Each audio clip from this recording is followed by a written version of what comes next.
আমি সিদ্ধান্ত নিয়েছি এই জন্য যে ঠিক আছে, মরতে তো একদিন হবেই, আর আমি তো বারবার মৃত্যুর মুখ থেকে ফিরে এসেছি, তো মরার আগে তো আমি উঠতে চাই না, আমি বাংলাদেশে যাব। এখন আর বলছে কি, ওবায়দুর রহমানের মেয়ে বললো কি হয়েছে, কারাগারে থাকতে হবে। আমি বললাম, হ্যাঁ থাকবো। আমি তো বললাম কারাগার তৈরি করো তোমরা।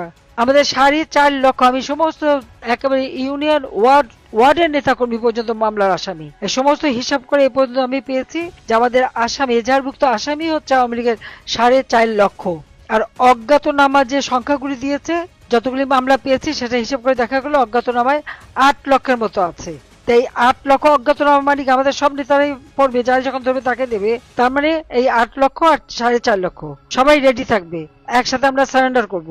আমরা আইন মেনে চলবো, সারেন্ডার করবো, যদিও এখানে ন্যায় বিচার নাই, আইনের শাসন নাই। আমি দেশবাসীর প্রতি আমার কৃতজ্ঞতা জানাই, আল্লাহ রাব্বুল আলামিনের কাছে আমার শুকরিয়া আদায় করি যে সে আমাকে আমার জীবন দিয়েছে, বারবার জীবন বাঁচিয়েছে, জনগণের জন্য নিজের জীবনটাকে উৎসর্গ করেছে।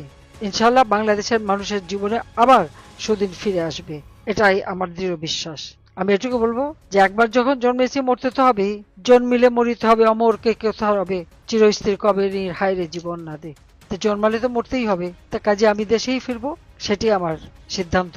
আমি দেখি এখন আবার, আগে বলছে আমাকে ফেরত নেওয়ার চেষ্টা করছে, যে বলি দেশে যাব এখন আগে ছুতো খুঁজছে কিভাবে যাবে, আইনি প্রক্রিয়া, এটা সেটা নানা কথা। তো সব বলে আর লাভ নেই, সবাই রেডি হন, তৈরি হন।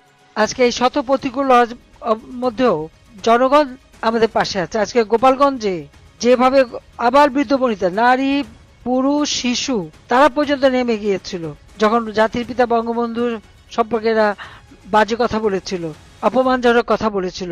গোপালগঞ্জের মানুষরা সহ্য করবে তারা ভাবলো কি করে? সমস্ত মানুষ নেমে পড়েছিল। তারপরে তাদের উপরে গুলি, প্রায় 300 আহত, কয়েকজন অবস্থা খুবই খারাপ, এখনো তাদের সুস্থ হতে পারেনি এরকম অনেক। যখন গোপালগঞ্জে হাসপাতালে নিয়ে গেল তাদের চিকিৎসা দেবে না, ঢাকা মেডিকেল কলেজে নিয়ে এসছে, সেখানেও ঠিকমতো চিকিৎসা দিচ্ছিল না। রমজান তো বেঁচে যেত, তাকে যদি সে সময় ঠিকমতো ব্লাড দেওয়া হতো। অনেক চেষ্টা করেছে আমাকে বাঁচাতে, কিন্তু পারলাম না, সেটাই সবথেকে কষ্ট লাগে। আমি গোপালগঞ্জবাসী, টুঙ্গিপাড়া, গোপালগঞ্জ, আমাদের কোটালীপাড়া, কাশিয়ানী, মকসেদপুর, গোটা গোপালগঞ্জ জেলার মানুষ সব এক হয়েছিল। তারা যে সাহস দেখিয়েছে, আমি তাদের প্রতি আমার কৃতজ্ঞতা জানাই। কারণ আমি গোপালগঞ্জের মেয়ে হিসেবে তারা আমাকে সবসময় আগলে রেখেছে। আমি বাবা, মা, ভাই সব হারিয়ে এসেছিলাম বাংলাদেশে, কিন্তু তারাই আমাকে সবসময় সেই বাবার স্নেহ, মায়ের স্নেহ, ভাইয়ের স্নেহ তারা দিয়েছে আমাকে। আজকে জাতির পিতাকে যখন ব্যঙ্গ করেছে, বাজে কথা বলেছে, তারা রুখে দাঁড়িয়েছে। আমি তাদেরকে স্যালুট জানাই, তাদেরকে ধন্যবাদ জানাই। তারা যে সত্যিকার মানে হিরো, সেটাই তারা প্রমাণ করেছে।